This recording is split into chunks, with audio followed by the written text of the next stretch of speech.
एका बाजूला तुम्ही मोठ्या स्वाभिमानाच्या गप्पा मारता, मग मला या प्रश्नाचं उत्तर द्या की हर्षवर्धन सपकाळांची तक्रार करण्याचं पत्र तुम्हाला सोनिया गांधींना का लिहावं लागलं? अहो, पत्र तर आपल्या पक्षप्रमुखांना लिहायचं असतं ना.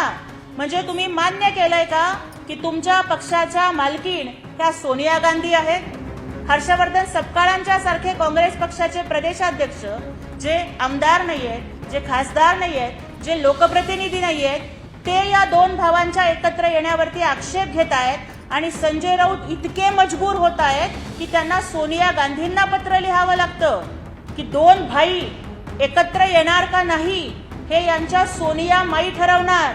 अरे मारे, इतर वेळेला दिल्ली समोर झुकणार नाही अशा पद्धतीची भाषा तुम्ही करता आणि मग आता सोनिया गांधींना काँग्रेसच्या हायकमांडला पत्र लिहून दिल्ली समोर घालीन लोटांगण वंदीन चरण हे जे तुम्ही चालवलंय, तुमच्या पाठीचा कणा तुम्ही गहाण टाकलेला आहे.